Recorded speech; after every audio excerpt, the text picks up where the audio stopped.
Welcome to the New Books Network. Hello, I'm Nathan Smith, a host for the New Books Network.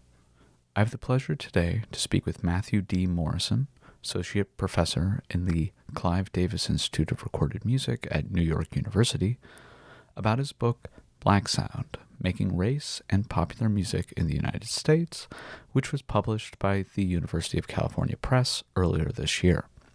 To steal some good words from the inside flap, Black Sound is described as a new concept for understanding the history of the American popular music industry. The concept of Black Sound itself explores the sonic history of blackface minstrelsy and the racial foundations of American musical culture from the early 1800s through the turn of the 20th century. With this namesake book, Matthew Morrison develops the concept of Black Sound to uncover how the popular music industry and popular entertainment in general in the United States arose out of slavery and blackface. Black Sound as an idea is not the music or sounds produced by Black Americans, but instead the material and fleeting remnants of their sounds and performances that have been co-opted and amalgamated into popular music. Morrison unpacks the relationship between performance, racial identity, and intellectual property to reveal how blackface minstrelsy scripts became absorbed into commercial entertainment through an unequal system of intellectual property and copyright laws. By introducing this foundational new concept in musicology, Black Sound highlights what is politically at stake for creators and audiences alike in revisiting the long history of American popular music. And with that, Matthew, welcome. Thanks for having me, Nathan. To get us started, can you tell us a little bit about yourself and how you got into this project? Sure. I am a historical musicologist originally from North Carolina. I'm also a violinist. I grew up as a performing musician from about 6 years old, both in Suzuki as well as in the church, the AME church in particular. I say all those things because my sort of background as a Southerner, as a classically trained violinist from childhood, as a Black Southerner in particular, grew up in the AME church and also sort of in community with Black Americans and their musical practices. All of those things have informed my overall interest, approach, and politics towards writing about the history of American popular music through this project and concept of Black Sound. But I wasn't thinking about any of that when I was studying violin at 6 years old at Suzuki, right? The project itself really came through my graduate study. As we are sort of tasked when you go to a doctoral program with figuring out what your research topic is and what you're going to publish a dissertation about. And sometimes those things are somehow of direct interest or related to your person, and other times they can be, somewhat removed, at least on a surface level, from like who you are. It happened that I came to this project by way of thinking about the racialization of music and sound in general, really. First through opera, I was taking a course with Karen Hinson at the time called The Physiognomy of Opera, where we were looking at the sort of various ways in which sound and performance, performativity functions in opera, including race and gender and sexuality. And it became interesting to me to really think about the challenges that Black opera singers have had historically and continue to have today, really. And as I began to really sort of think through those methods of really deconstructing performance from the perspective of race and identity, that kind of then began to shape my thoughts on popular music as I began to then take courses with Ellie Hassama, Daphne Brooks, and Saidiya Hartman during my final semester of coursework at Columbia. And in those classes, I was introduced to the legacy of Blackface minstrelsy through Daphne's work. I was introduced to specific and cultural and critical ways of analyzing popular music through Ellie Hassama's course. And in Saidiya Hartman's course, we thought a lot again further about the senses and sensing and sound and various ways that I guess to sort of unpack and think about the way that Black life exists beyond the sort of literal and beyond the written in many ways. And so those three things together Mhm. somehow coalesced into me thinking, deeply about the legacy and history of blackface minstrelsy and shaping and defining and, really setting the stage for the way that American popular music developed, both aesthetically and sonically, as well as structurally through the industry, and how all those things both reflect and shape the making and construction of identity performances and what that means politically, and then how all of that also is part of a larger economy, right, of how American pop music is not disconnected from culture and from economics. Yeah, wow. No, that it's interesting, like hearing a little bit about your backstory there, because you were saying that I'm like, oh yeah, like you had a lot of great discussions of like the emergence of well, I mean, in this context, fiddling and its Hmm. intersections, as well as is it the Second Awakening with Yeah, the Amy? Amy Church. Yeah, It shows up exactly. in there. Yeah, that's Hmm. awesome. Hmm. And Hmm. yeah, what a trifecta of scholars to help you along your way as you're like unpacking this project. I mean, that's Hmm. incredible. So thanks for sharing that. Sure. So to, I guess, dive into the book a little bit, the central concept you put forward is black sound, written Hmm. as one continuous word, much Hmm. like the more well-known complement black face. So Right. to get us started, could you tell us a bit about the distinction you make throughout the book between black sound, one word, and Hmm. you phrase it in different ways, sometimes black sounds or the actual sounds of, I believe it's African Hmm. descendant people in America, um, Hmm. written as two words. So can Right. you bring out that distinction for us? Sure, sure. Very early on, as it was so my dissertation advisor was George Lewis, um, and I think in the different conversations I've had around the book so far, I will retell the story almost every time because I remember it.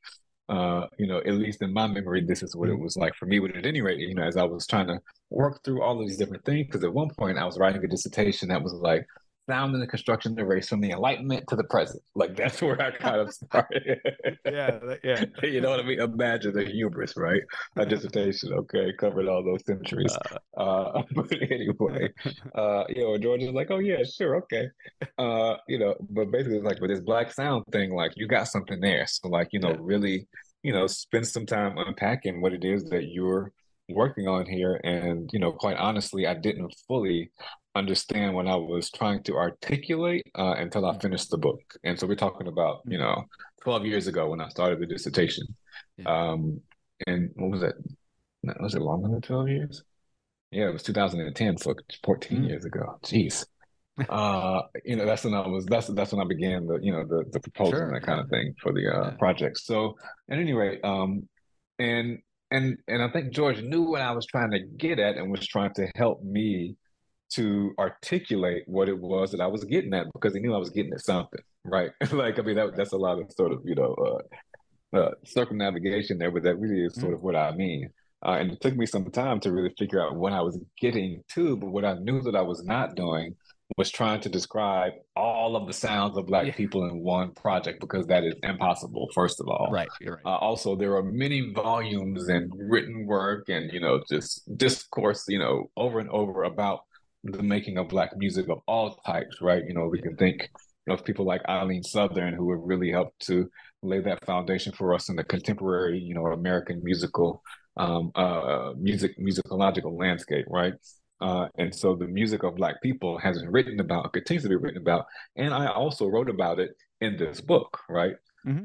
But what I am most interested in trying to unpack and also pull together is a way of understanding a specific sonic and aesthetic legacy of Blackface minstrelsy, a project that began as the first original form of American pop music. I wanted to make sure, from my studies and from the work that I had done archivally and else and otherwise, that the significance of blackface cannot be understated, and because of the way that it's perceived now as a sort of taboo, passe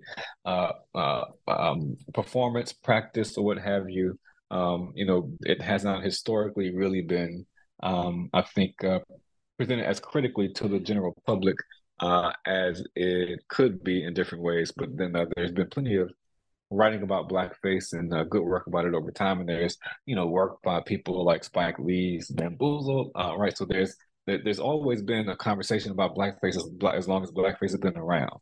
But the narrative around the impact and legacy of blackface, I feel like really shifted in a post-civil rights context, and how it became understood, became kind of flattened to this visual object and this racist thing that, it's a taboo practice that either, is harmful to Black people or Black people use to like subvert, or they just fall into this same trap of being stereotyped, by these blackface tropes, right? And that becomes the limits of what blackface is. Yeah. What I wanted to make clear and what I realized, in my research and reading, and again, because this has already been my work is built on the scaffold, scaffolded upon so much different, so many various studies of blackface over time. But what I wanted to sort of really make clear was how the sonic and performative and aesthetic and more intangible aspects of blackface performance, especially from the 19th century, the ephemeral performances, the things that have been lost and recorded in a sort of recorded sense as we understand it today through technology, but still persist in many ways through our structures and in our bodies. Like, how could I figure out a way to unpack that legacy and history that complements blackface, the visual cue, and what sticks around after the blackface mask disappears, right? And so again, I'm tracing a very specific phenomena of the beginning of American popular music and entertainment from a commercial perspective and an aesthetic perspective, right? And capturing the way that it begins in blackface through the exploitation and the sort of use and misuse of these sounds, both imaginary and real, of Black people to become sort of a foundation of what becomes American pop music that then all peoples have to negotiate with sonically and politically from that point on in the United States context. So, No. Black sound, one word, capital B, is a particular concept tracing a very specific phenomenon of the history of American popular music out of blackface minstrelsy, which is related to, but not the same as, Black sounds, two words, which is any sound produced by a Black person.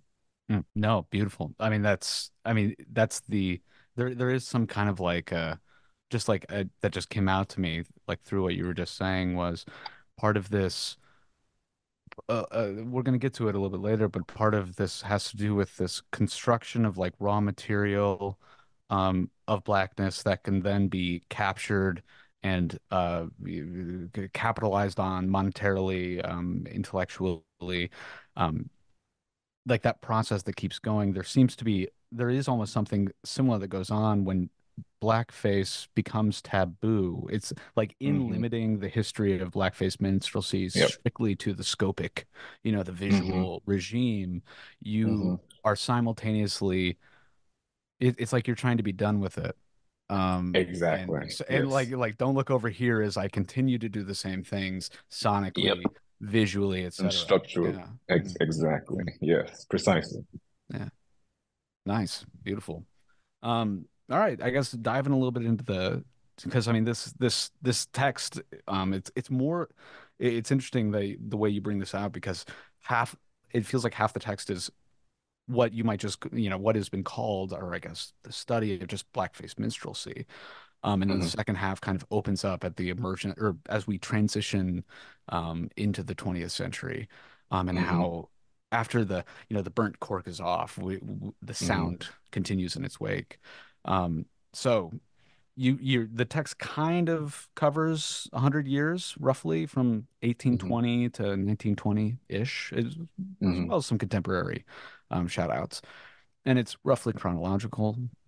So Mm-hmm. can you tell us a little bit about the beginnings of black sound and blackface in the 19th century? And Sure. more specifically, how later discourses of authenticity miss the hybridity you bring out Mm-hmm. regarding, in Mm-hmm. particular, Irish Irish immigrant performers and how they Yes. negotiate their own heritage through blackness. Yeah. And so the thing about Black sound, capital B, one word to describe the sort of sonic complement to blackface, is that it forces us from the beginning to both recognize um, the basis of American music in blackness, again, whether it's real or imagined or constructed or what have you. But at the same time, understanding that just like blackness and other identity formations in the context of the United States, they happen in relation to other people, and they also happen under various systems and structures of power. Um, and so, what is interesting about the sounds of early blackface is that, we know from a sort of a general popular perspective very little about them, but we assume a lot about them. We assume that blackface is, and the sounds that accompany blackface are essentially some kind of like just racist mimicry of black people or of black performances or black music or black sounds, right? Again, those things can be incorporated into a blackface performance, but they function in different ways depending on what the performance context is. Yeah. So the performance context for early blackface minstrelsy before blackface developed into this full-fledged theatrical form that really becomes the basis of American pop theater. Again, remember, we have to remind ourselves that in the 19th century, the theater was the primary space of entertainment as populations throughout the United States grew, as cities were growing, all these things were developing. The immigrant populations of various places. This gets into our conversation around how do Irish immigrants from the potato family become a sort of major progenitor of blackface, right? So much is happening in the mid 19th century that it really lends itself to the distribution or proliferation of this particular form that somehow takes root, not by necessarily performing African or the sounds of enslaved peoples right away, but first by really using Irish, English, Scottish folk tunes that they were already familiar with and connected to, especially in the North, because it was in the North and Northwest, Midwest that blackface began, not in the South. Again, blackface was a mimicry, a stereotyping, an imagination of white fantasy of what Black performance and life and existence was like. And so these Northern Irish, English, and Scottish American men were using and performing their own tunes, right, that came from their, ethnic and native heritages as folk tunes, and using those tunes that were set to a text, a blackface text. They usually use some sort of stereotypical, grammatically incorrect dialect that was supposed to represent blackness when, as linguistic studies demonstrate, Black Vernacular English, or AAVE, as it's called or understood, it's also connected to the language and linguistic patterns of the Southerners, the white Southerners, in particular from Ireland, Scotland, and England, many of working poorer classes, many of whom had, various contacts with literacy, are also connected to their speech patterns, which are also related to their original speech patterns. So there's a lot of amalgamation, as Yeah. I discussed it, to draw on the work of Tabane Nyong'o there. Yeah. There's a lot of amalgamation of language and racial performance from the very start in Mm. blackface that lends itself to sort of being imagined as this black thing, but what it actually is a rehearsal and a making of whiteness through the ventriloquy of a black other that one doesn't have to actually exist as in real time, and can also decide how they look and sound and smell and taste and dance, because those mostly African descended peoples throughout the United States are enslaved and have no rights to represent their own selves. Yeah. Yeah. No, I mean, beautifully put. It's this weird, this weird thing where, and this kind of gets to the previous question about black sound versus black sound. Mm-hmm. It like these things are in dialogue with so many things. There may be connections to, as you narrate all these different stories about. There's always that origin story of where did, whoever I don't know what the fuck his name is. TD, was it Rice? T.D. Rice, T. Thomas Dartmouth Rice. Rice, Yeah, yeah, yeah. right, right, right. Like, or it may not have been exactly him, but they always have that origin story of like where they, Mm-hmm. actually got this from, and like, does that actually matter? Fuck no. Like, it just sounds like Mm-hmm. it's a jig, like it has nothing Mm-hmm. to do with Mm-hmm. actual black sounds, right? But it Right. becomes this kind of space in which, um, I mean, as you say, like white people can come to term, or various immigrant groups can come to term with their own culture, put it in dialogue with a larger Mm, idea of whiteness. hmm Um, but this isn't something that like happens once, it's a constant process of this dialogue that kind of like reopens up this issue, which hmm I mean, oh, go ahead. Mhm. Well, I think what's important about that as well is that, again, so Black sound, one word, capital B, is it aesthetically and sonically, it shifts over time because, Mhm. again, in order to understand how Black sound sounds, you have to analyze what's happening in that performance, right? So it's not like Black sound is this one thing that sounds this way. It is Right. the continual basis of American popular music over time, right? Mhm. And so what's really I think significant about early blackface that even though most of the sounds were those of Irish, English, and Scottish, American folks, there was still something about the potential liberatory sort of the particular way that blackness and black people and black even an imaginary black performance was seen as liberating to the Mhm. to white men in particular. And again, we have to remember that these were ethnic European American men, not necessarily white men. They became Yes. white as a construction, right? As a racialized sort of, constellation of various identities that sort of crystallize into this not being black or not being native or not being Asian. And you know what I mean? So, Yeah, yeah, so yeah. again, blackface was central to that project, and so whether even though the earlier sounds, were some of them may have been drawing somewhat on, sounds that were heard or certain Mhm. improvised or rhythmic practices, right? Yeah. But most of it was English, Irish, and Scottish tunes, some of which also have, certain musical traits within them that we somehow just imagine as authentically black, even though they're shared across cultures, but because of Mhm. the assignment, right? Yeah, yeah, yeah. It becomes very interesting. Again, that goes back to the something you asked about authenticity. But again, just to sort of think about the sort of the way that blackness itself, right, just becomes a space for, liberation to be rehearsed, Yeah. both through dance and through sound, which become one of our main avenues in which cultural politics and identity are rehearsed in this Yeah. country.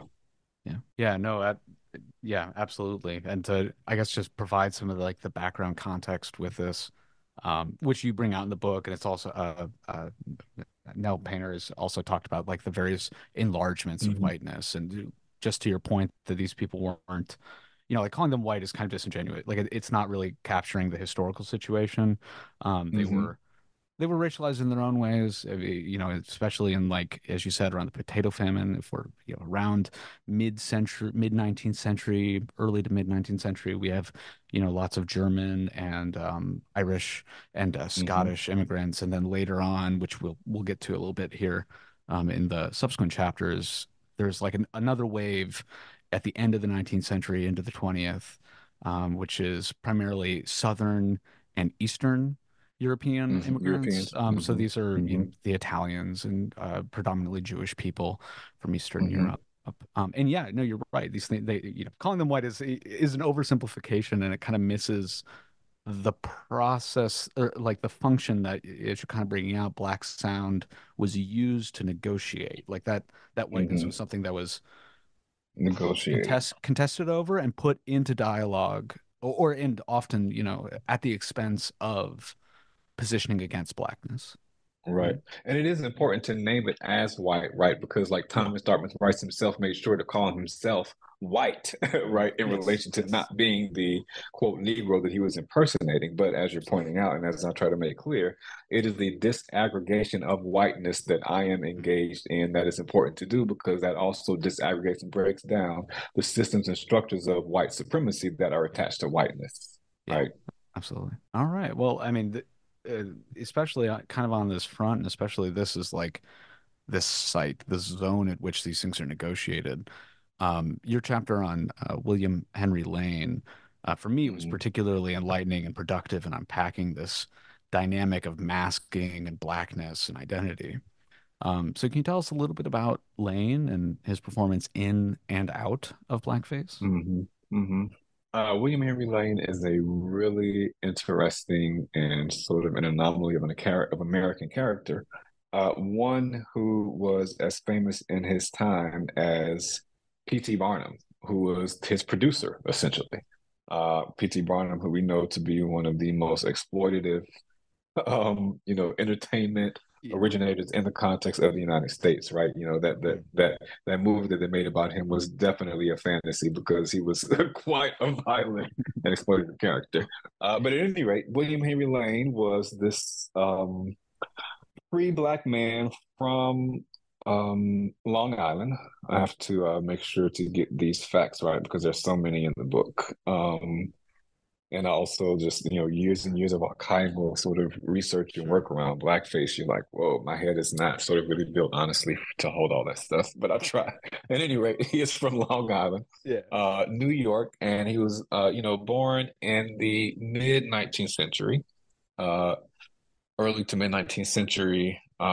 And he was known and is known now sort of as the father of tap dance. Now, again, in the mid 19th century, blackface was becoming sort of mainstream, and went from being these individual performances of blackface, in between opera acts or operetta acts or between Shakespeare performances, right, to becoming a full-fledged theatrical form known as blackface minstrelsy. Um, and in the development of this theatrical form, which usually involved a group of white men early on, a quartet, the Virginia Minstrels were known as one of the first blackface minstrel troops, founded by Daniel Decatur Emmett. And he sort of set up this structure or form where the minstrel performers, if there were four of them, would be seated in a semicircle. And on the end of those semicircle, there would be two characters, one known as Tambo, the other known as Bones. Tambo played the tambourine, Bones played the bones, or sort of a rhythmic hand instrument. And they become the sort of musical basis, the sonic basis, aesthetic basis of early blackface, along with the fiddle and the violin, and then the banjo.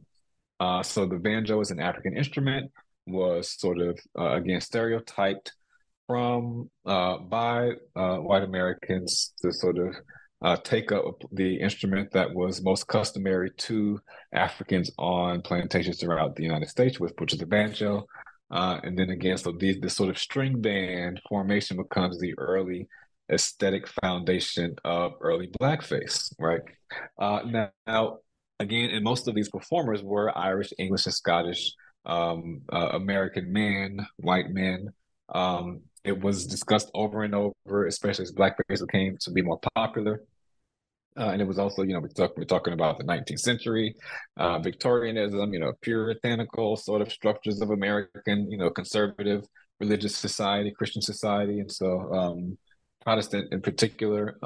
And so, women aren't really allowed on the popular stage. So, you may have some in some context, but again, it's not the norm. And so, blackface performance was one in which involved all men.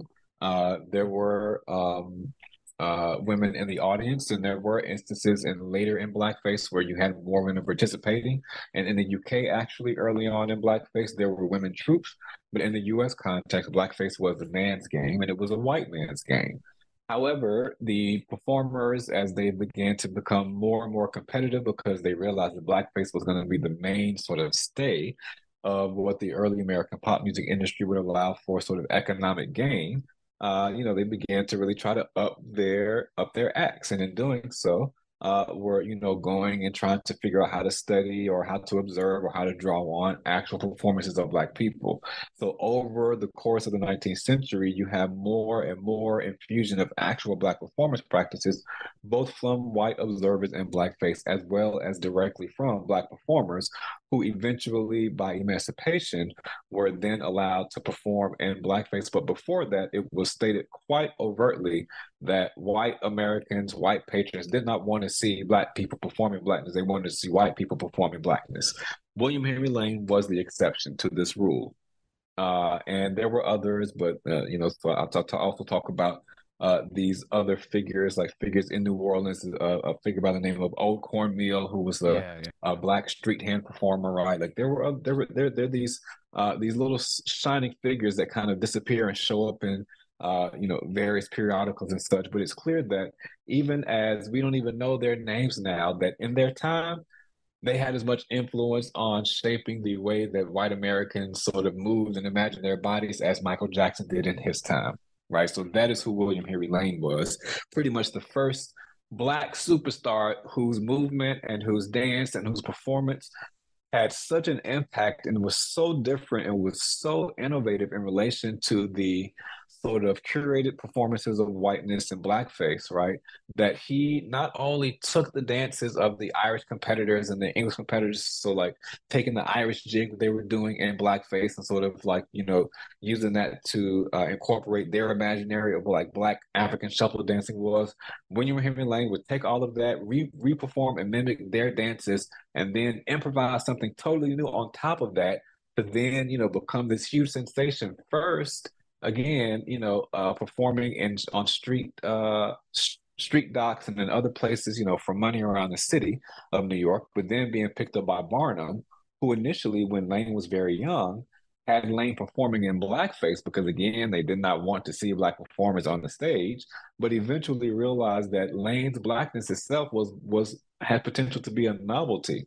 It is suggested, and so by the time that we get to about 1842, we have William Henry Lane performing as written about by American Notes. What's my man's name? Dickens? Yes, Charles Dickens. There we go. That guy, Written about by Charles Dickens. That guy, right? So, Charles Dickens, comes to the United States in 1842. He actually comes here to try to make a case too, for I think I talk about this in a book. He's trying to get international copyright protection because he's tired of his works being pirated in the U.S. and not getting paid for it, right? Yeah. But at any rate, he doesn't really make that campaign here. He comes to sort of tour, and he writes his book called American Notes in 1842. And in this book, he writes about this performer named William Henry Lane, Master Juba, as he was called. And he was a Black performer who was noted as performing in one of the local sporting halls in the Five Point District of New York, which was the red light district where all of the entertainment and vices, were contained and held and allowed in quotation marks.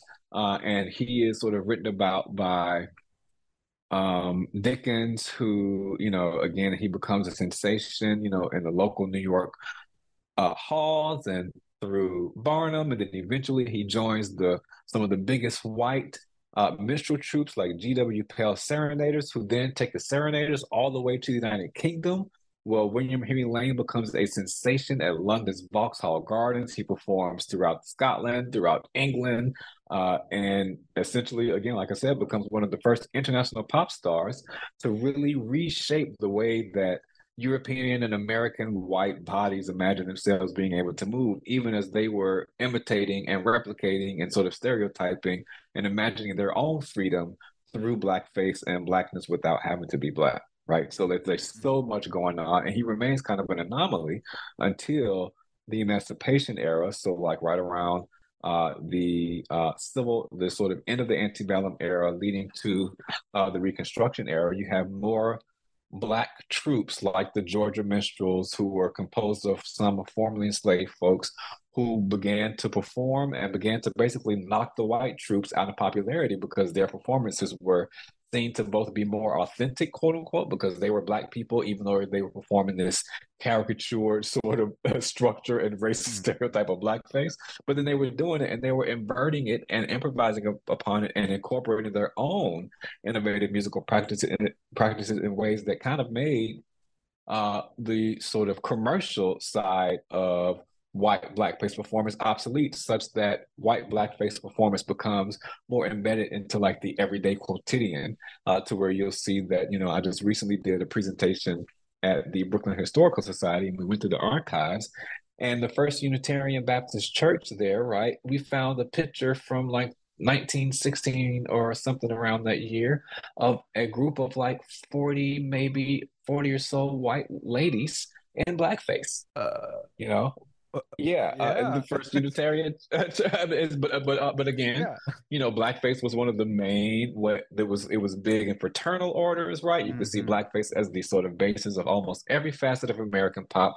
Yeah. entertainment, film, TV, Hollywood. So anyway, so I've gone away from Lane, but again, No, yeah. he becomes sort of one of the first examples of a black entertainer who was allowed into commercial entertainment, but through these racist structures and systems of blackface that become the basis of American pop culture and entertainment, that then everyone is required to sort of enter through and is able to negotiate their own Mm. ability to sort of show up as a popular entertainer, Yeah. as they have to sort of as they're able to relate to or not to the structures and limits of blackface, or their ability to sort of take up blackness and what that allows for them to do, depending on their person and their body and all that kind of stuff.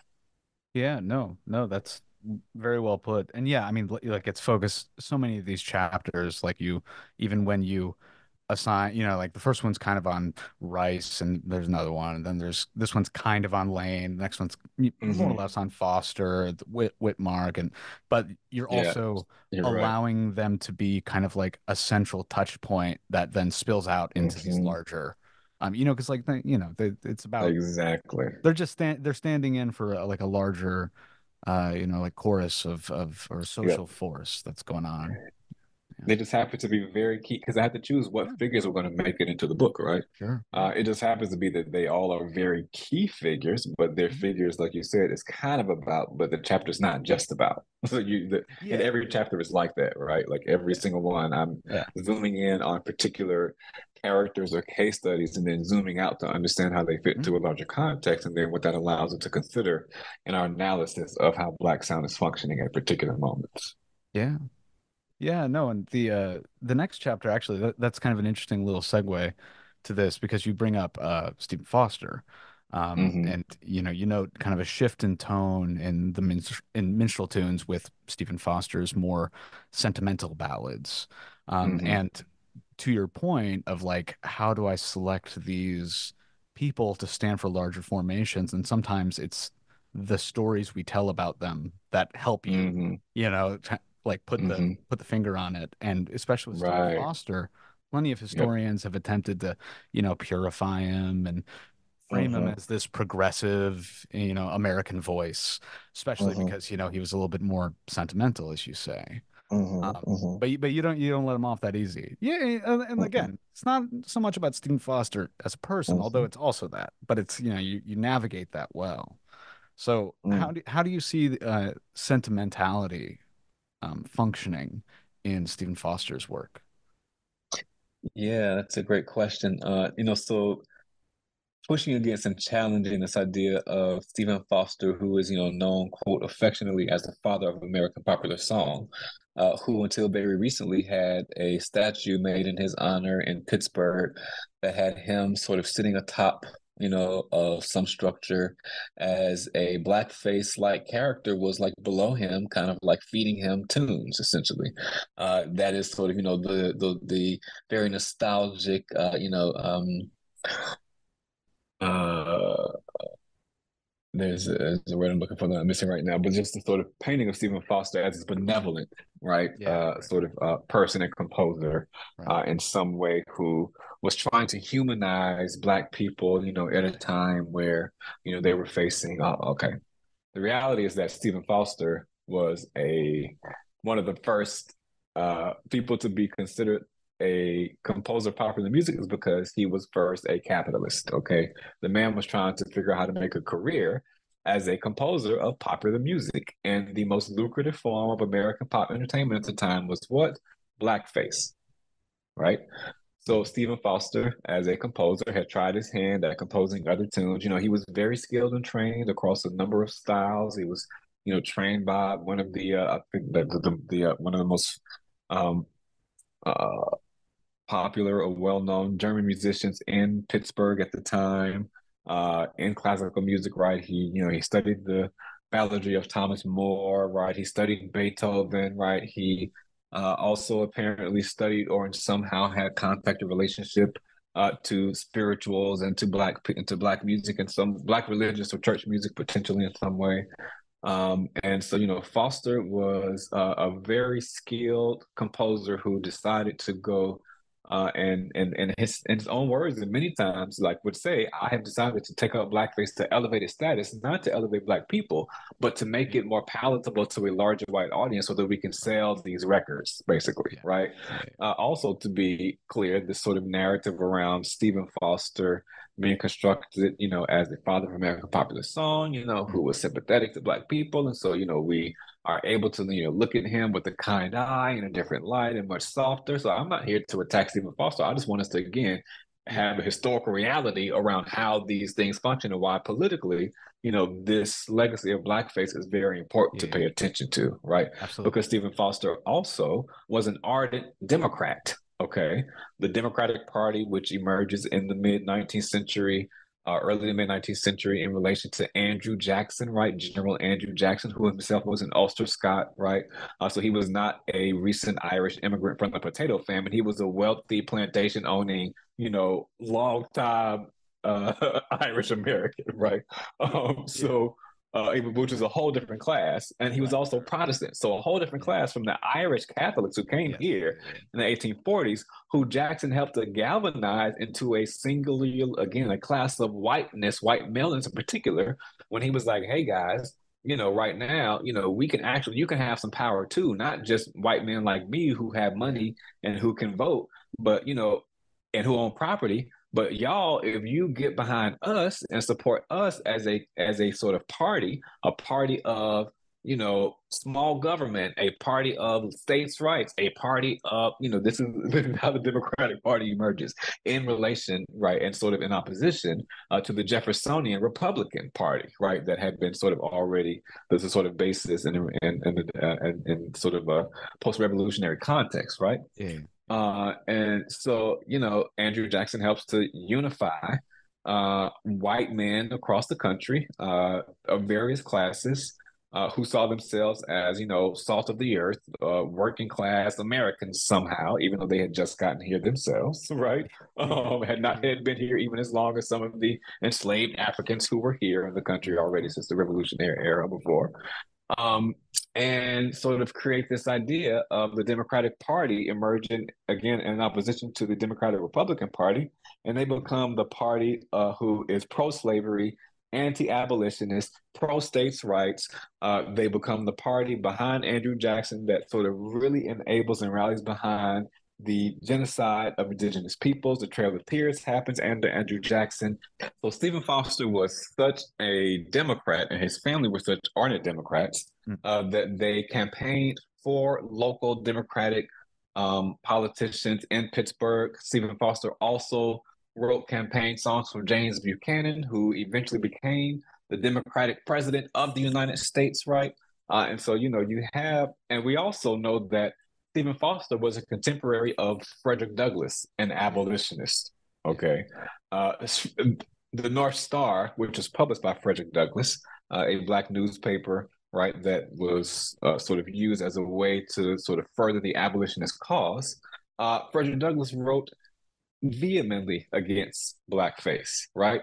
So it is not as though Stephen Foster existed in a vacuum. So this idea anachronistically somehow that he was more sympathetic to, if we look at what Stephen Foster said and the choices that he made, the sympathetic approach or sentimental approach to composing the blackface songs and to really sort of making them more sophisticated in their compositional practice, which is what he was doing there, by also really sort of figuring out how to meld and blend various European formal styles of Western music composition with the ones that he was familiar with in the U.S. context, as well as some Black musical forms that I assert he had some relation and connection to learning about, right? He just really sort of elevated the American song through blackface, right? And he did, and in doing so, trying to appeal to a middle and upper class, softened the tone of the works, not because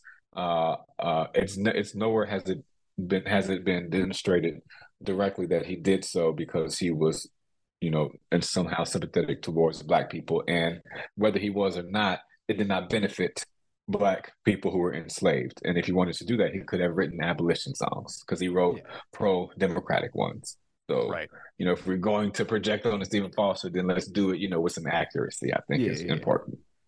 Yeah, no, and just to like note, this is this is pre when more or less Democrat and Republican have switched in the current context, right? Definitely. Yes. Yeah, I just This wanted to is note the that yeah.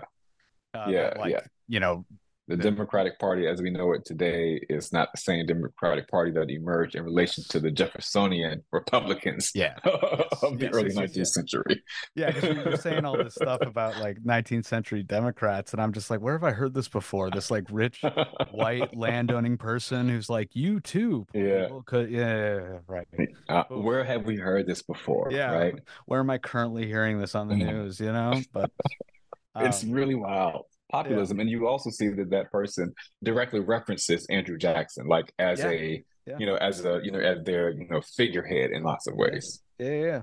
Yeah, no, and like even on the beside that point as well, I really in my own research I study a lot of like jazz and stuff, and Hmm there's the 1920s jazz criticism is insane. It's insane relative to hmm reading your work on this, because I'm like, oh my God, this is the same thing with Paul Whiteman. Like you read is it hmm Gilbert Seldes, Paul Whiteman on his own stuff, who's I think it's Osgood is this like American Mercury critic, and they all talk about this exact dynamic whereby you have this like this yeah, oh, you have blackness, sonic blackness, the thing that hmm needs to be contained and hmm drawn upon for its vitality, but like it can't get hmm too close. It's not respectable. So then you have hmm people hmm like Paul Whiteman who come in who, famously the term they use is or the phrase, I think it's Osgood said that Paul Whiteman made a lady out of jazz or something, this kind of like shooting for a higher register.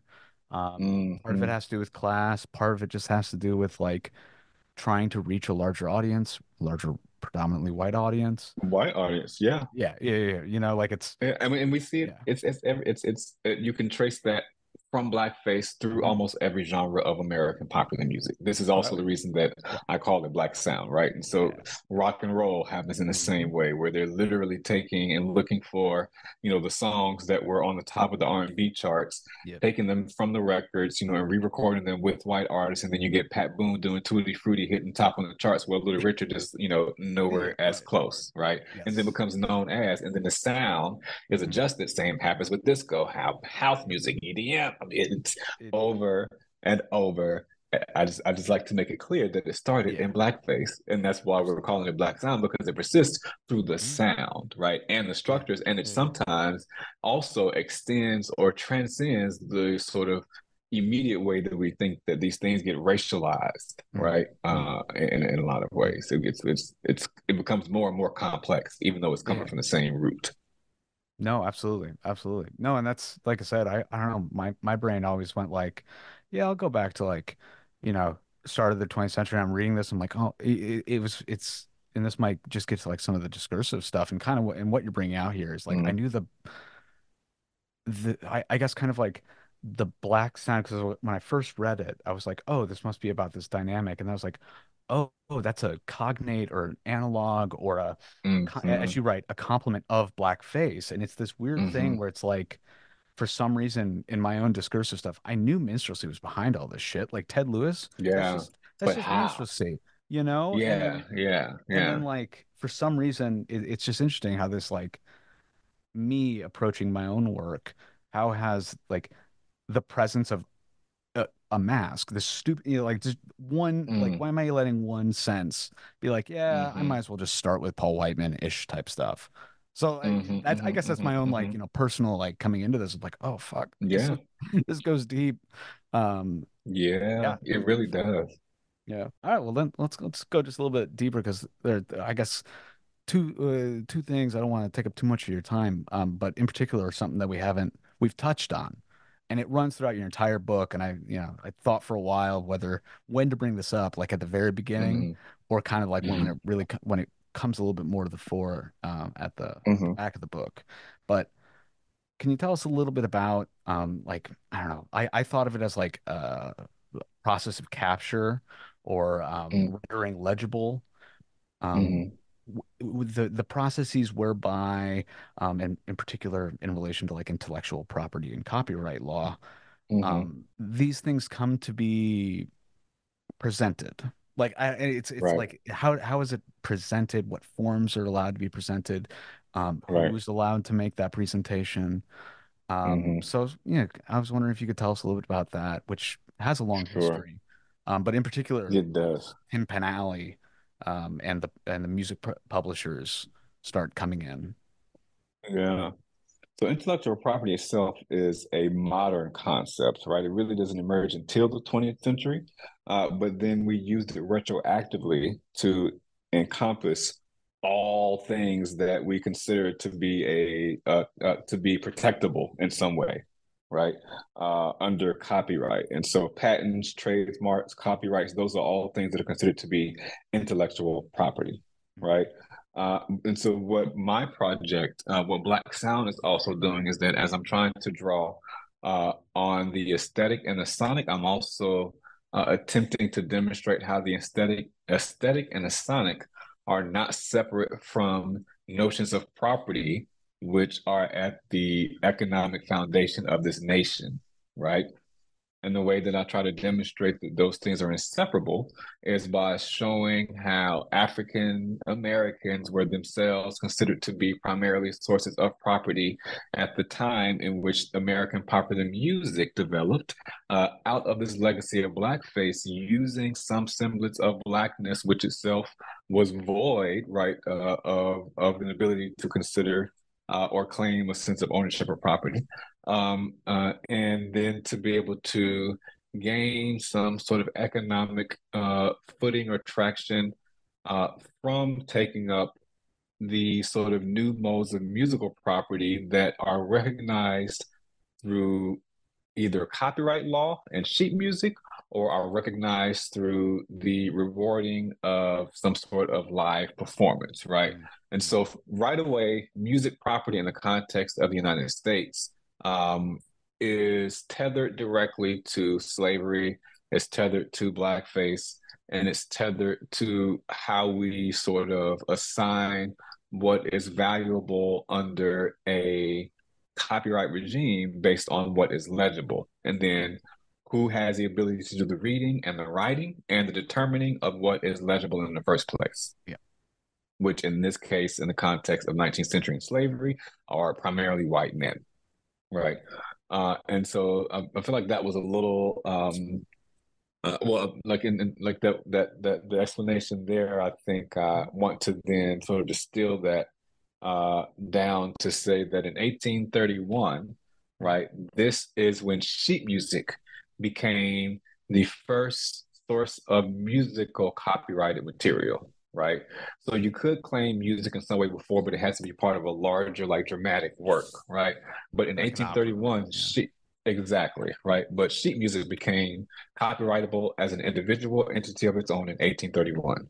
1831 is about 2 or 3 years after Thomas Dartmouth Rice jumped Jim Crow, which is the first sort of watershed moment in blackface, even though there were blackface performances before that. Mhm. And this is also the time in which lithograph printings of sheet music became more regular, right? Not necessarily to the layperson, but to those who could afford it for parlor singing or to actual minstrel performers, right? These lithographic sheet music uh, that began to emerge around operetta also began to use blackface in the sheet music production, right? So one of the first form of musical property in the U.S. context is sheet music, and some of the first sheet music is blackface sheet music, right? And so again, these sort of relationship between property and performance and blackface from the very start cannot be separated. And so one of the things that I try to point out in terms of like intellectual property is that there is a reason that we view something like a groove, right, as public domain, while a groove itself can be incorporated into a piece of sheet music and then that becomes someone's property Yeah. Yeah. because a groove is an ephemeral, performed, thing that is not written down, right? Something that is felt, something that is sort of indescribable, something that cannot be fully legible under Western European systems of analysis, right?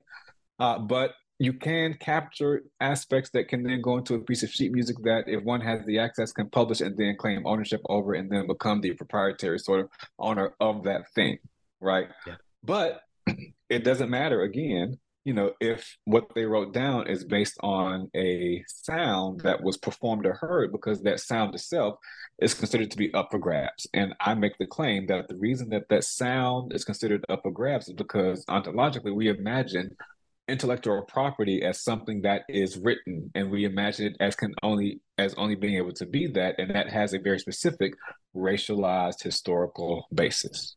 Yeah. Yeah. No. And I, one of it's probably one of like the like it's an excellent it's actually the opening of your book. The case studies of this exact thing is your discussion of Hmm. Mama Lou. And Right. like what were the songs like Tarara Tarara Boom DA. Yeah. Bundier? Yeah, like that song, which I imagined I've known that song. I had no idea Yeah. that this was its history, and I Yeah. didn't know it had any author. But Yeah. insofar as it started with Mama Lou, Yeah. she holds no copyright to this. It Right. was some, Right. some guy who heard it and wrote it down and went, Yeah. "Hey, And this is sold my a song." million copies. Yeah, Right. sold a million copies. Right. Yeah. Yeah. Yeah. Yeah. And that's one that I would encourage. This is one of those go by the book times, Yeah, it is. because I can't. I feel like it took so much care in writing that Yeah. story that Mhm. it's one that I think is best read, Yeah, and it for does sure. really sort of capture the essence of what I'm getting at in Black Sound from a property perspective, from a Mhm. performance, from a political, and from a structural and identity uh, Absolutely. perspective. Yeah, yeah, yeah. No, that was yeah, half that was like that was such an effective like opening to the text. I was like, "Oh Mm, man, I see where this is like the I don't know what I'm trying to like it's this spreads far, like this isn't just like a singular thing. Like this is opening up into like this is a hmm. big can of worms. Yeah, And yeah, very clearly yeah. and succinctly like pulls all those like social threads together in this one moment. Mm. Yeah, it was beautiful. It's a beautiful introduction. So yeah, go buy the book. Thank you very much. I Yeah. appreciate that because that was hard work. But Yeah, no, I mean, you I killed don't know it. if writers say that, but it was hard work. Oh, come on. Yeah, yeah, of course it is. No, and hey, it paid off. Like I Yeah. read that, I was like, oh fuck. All right. I buckled in at that moment. I'm like, this is gonna be good. And it Oh, was. great, So great. yeah, yeah. Yeah, well Yeah, done. Um, thank you. all right. I mean, I know I've taken a lot of your time. One last thing I just kind of wanted to bring up because we've kind of already like I don't know, it's interesting with this like issue of like capturing and the sheet music is the thing that could be owned or the patented or Hmm. owned in that type of like created sense, but that are all already kind of opens up the possibility of things being captured associated Hmm. with blackface and minstrelsy, right? But the sheet Hmm. music is not a blackface performance per se. And part of Hmm. what you're trying to get at, especially near the end of the book, with people like Sophie Tucker, and a whole bunch of other people, as we transition out of, kind of into the 20th century, are people Hmm. performing the same songs, quote unquote, without blackface. Hmm. So Hmm. how do you see that coming out? 'Cause, I mean, and we've kind of already touched on it. It spills all the way to the present. Yeah, totally. So this is interesting because I think that, this whole, the whole, I've thought about this a lot, and friends of mine and colleagues have brought this to me. They're like, man, Black Sound really gets at this whole Drake Kendrick Lamar thing happening right now. Yeah, yeah, right. Um, and and it's interesting because what I, it's difficult because one of the things I want to clearly point out about within Black Sound and one of my political projects is that it's a project towards repair, Mm, right? Repair and there can really be no repair for what has already been wrought. And so, part of the repair that, I am also hoping this project could contribute to is one of actual reparations. The music industry is a mhm, multi-trillion dollar industry. Okay. mhm, One that has been built since slavery, off of the both real and imagined innovative musical performance practices of African descended peoples in America, right? In terms of the US music industry. And so, one thing that I want to make indisputable within this book and clear is that there would be no music industry without the creative practices of Black Americans since slavery. And so, if there's going to be some repair, there needs to be some money and some reparations that have been paid out from this multi-trillion-dollar industry. You know what I mean? So I just want to be clear about sort of, but one of the sort of the political stakes are of this work as well, and why I do such deep work to, to back up all the claims that I make around this history that are absolute facts and true. And at the same time, and again, that this has been a project that has also been shaped by and helped to shape, right, structures and powers and systems of white hetero male supremacy in many ways, right? That structure that also shapes every facet of, our everyday that everyone can take up. One does not have to be a white male to inhabit and also take up and mobilize white supremacy, right? Yeah. And so one of the things that, getting to the, how does a blackface continue, this thing around Drake right now. Well, I think one of the things that's interesting to me about the ways that Kendrick Lamar is sort of really getting at, and I think the reason that people say Drake can't recover is because what Kendrick Lamar is pointing at is what I am trying to point out in Black Sound, is that it doesn't matter who you are. If you engage in a sort of tourist way with the creative practices of marginalized people, and then you benefit from them tremendously, and you don't really do anything to give back to that community of people, then you yourself are exploiting in the same way, or out of that same legacy, out of which the exploitation of enslaved African Americans happened, in the establishment of blackface, right? Yeah. And I think that is something that, Kendrick Lamar, in so many words, has pointed out around, Drake's choices, not about Drake, but about his choices. Yeah, right. Yeah. And so, not to make it, but then also, we can ask this question. I like to make clear that one of the things that I think hasn't really come up as much when I've talked about the book in terms of questions I've been asked. And I think that maybe this is something that wasn't as clear in the book as I hoped it would be. And that is around the audience and how audience shapes and impacts the development of these forms and these things, right? It's hard to do when you're really trying to sort of focus on these figures, right? But another character throughout this book is audience, because audience has a direct relationship to shaping what is heard, what is purchased, and all these different things, right? Like the reason that the blackface performers continue to develop blackface is because they had an audience there to receive it, right? Yeah. And eventually that audience incorporated everybody, including, there were black audiences, Black performers performing for Black audiences. My grandfather, as a matter of fact, recently told me, although he's known all these years that I've been writing about, recently told me, oh yeah, we used to go down he's born in 1940, we used to go down when I was a kid, to the local, traveling minstrel show and like hang out with the guys, because they would be there for a couple of weeks. Then we'd hang out with the performers. I was like, what? Like, what did you didn't tell me? Yeah, right. All this time, I'm like, okay, Granddaddy, you really play games. Yeah.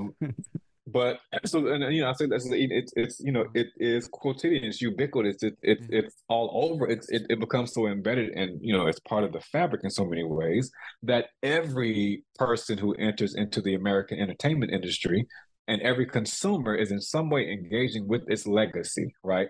So, for example, thinking about why certain, it goes right back to the sort of earliest things to one of the earlier things that I mentioned, where the audience members were like, we don't want to see white people, we don't want to see Black people performing Blackness, we don't want to see the real thing, we want to see people who aren't doing imitations of that in many ways, right?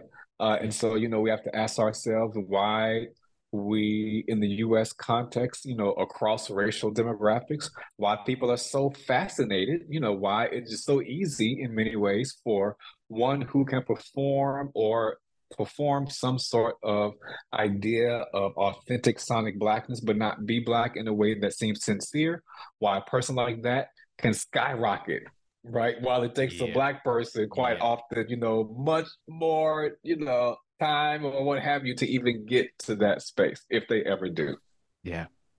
No, no, right? absolutely. Yeah. Yeah, no, that's I remember I brought this I taught a history of rock class Hmm. the past semester. I was TFing for it.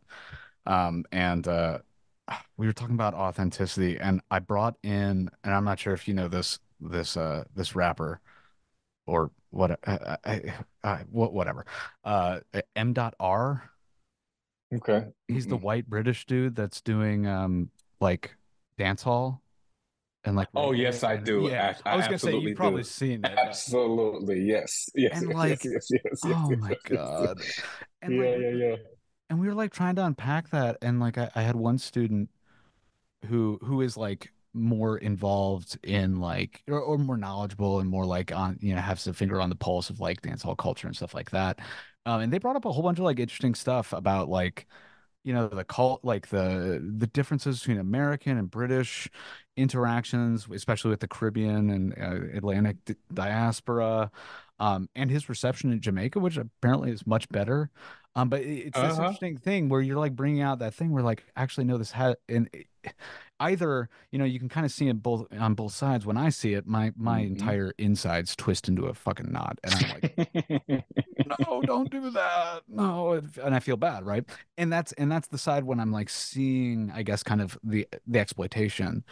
But what this one student was bringing out was that insofar as he is in touch with and in dialogue with an actual community, in Jamaica or wherever in particular, I can't remember exactly. Hmm. Like it has nothing to do in particular with his skin tone, right? It's more about and the same thing with you bringing up with Drake. It's about this what's your position toward what you're engaging with? Is it Hmm. exploitative? Is it in Hmm. Hmm. dialogue? Are you part of that community? Hmm. And Hmm. it's not about like, it's not about like as you're saying, like it's a structural position more so Yeah. than like an individual identity. In the same way that Yeah. like And yeah, go ahead. Yeah. well, I'm gonna say, it's interesting with this M dot person because it reminds me of, I've just did a quick Google and just seeing what he's saying. And it's Yeah. always very easy again for a person who does not have to have the experience of being black, right?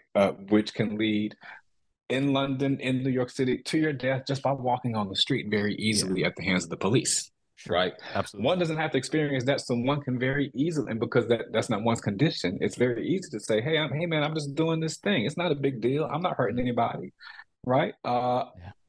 That you can feel that way. It still does not remove from the larger structures and systems from which you benefit and from which you are able to draw from, even if you have people around you who are Jamaican or black Oh yeah. who are absorbing this because again, it's part of the same structure and system that we Hmm. have all in many ways been conditioned by, Yeah. right? Yeah. Yeah. It's Absolutely. it's very and it just maybe makes me think of the Kenny G documentary, Oh my where God. the person asked him, they're like, so Uh, he's like, I'm there. Like, in the documentary, he just have you says right ever there, have yeah, I've seen it. Have you yeah, he's ever, do you think you've benefited from being white? And he goes, well, I've never thought of it before.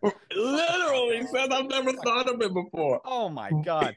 But now that you've asked me, I think maybe I have benefited. You're like, mother, Jesus. Yes, you have. So Oh, again, and so at least go do your thing, like be like yeah. Macklemore and like go out and like stick your Yeah. neck out, on the behalf of Yeah. Yeah. liberating people. If you're gonna like if you And know like, that position wise you have this position that yeah, you have been able to move in a way that other people sure. potentially cannot. So you use that as a platform to say, hey, let me say some shit that people aren't gonna say. Yeah. No, right. And then, and the other thing with him is the letting the proceeds go to the people that he is trying to uplift with his Exactly. platform, right? Exactly. And it's one of the few artists to, until very recently to say anything at all, to even utter Yeah. the word Palestine. Yeah. So it really is very, yeah. And so again, it's just where, and everybody doesn't have to be an activist, but know that you are part of a system of exploitation that you are helping to feed if you just kind of ride the wave and just say, oh, Yeah. I'm not doing, I'm not, well, you don't have to claim responsibility, but you are part of that process, Yeah. Right. both as consumer and artist, all of us, you know what I mean? Yes. Yeah. Yeah, you are in the world. I'm sorry. The Uh, white urge to desperately not be connected to anything. You know, it's Yeah, like, no, it's no, it's not. like you're not going to escape. Just like maybe Yeah. pay attention to the communities that you're and like what you're Hmm. underwriting and like how you're engaging. But Hmm. yeah, Hmm. yeah, no, that's beautifully put. Yeah, no, and that's, I mean, that is, yeah. Yeah. I mean, just to bring back, I mean, I mean, we ran out into this into, I guess, kind of like the extreme or the present, which you do close with, this, the Hmm. present in, embeddedness of this structure of Black Sound.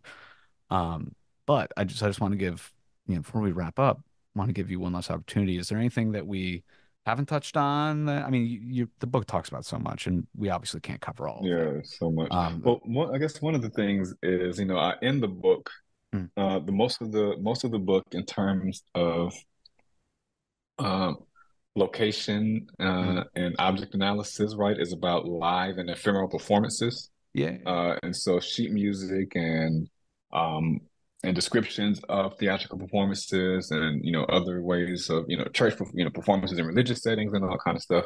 Mm, But then I set that up to really create a basis for us to understand how the recording industry itself is directly connected to the practices that came out of blackface theatrical and live performance, right? mhm. Because so much of our music economy and industry itself, once we get into the 1920s and beyond, becomes based around the recording and not sheet music anymore, right? Yeah. That becomes the primary sort of source of musical property and material in many ways, even though Mm, the sheet music is still important here because it's about authorship. right. Um, so one of the things that I also really do set up sort of at the end of the book is really being clear about how the early recording industry itself is developed out of the legacy of blackface, as well as from very specifically racialized contexts, so that we can never imagine that popular music in its recorded form is separate from politics in any way, Mhm, right? I discussed a particular figure that if you get the book, you'll read about George Washington Johnson, who was a formerly mhm, enslaved man who became one of the first pop music recording stars mhm, in the last decade of the 19th century. He recorded tens of thousands of phonographic albums of two what they call coon songs. Coon songs were ragtime songs written at the turn of the 20th century. Ragtime, which was a style of black vernacular music that became stylized through Tin Pan Alley and becomes a sort of first musical and aesthetic sound of early American pop, right after a blackface context. Um, uh, you know, uh, these coon songs that were, using stereotypical black dialect and that were like using a lot of the minstrel tropes.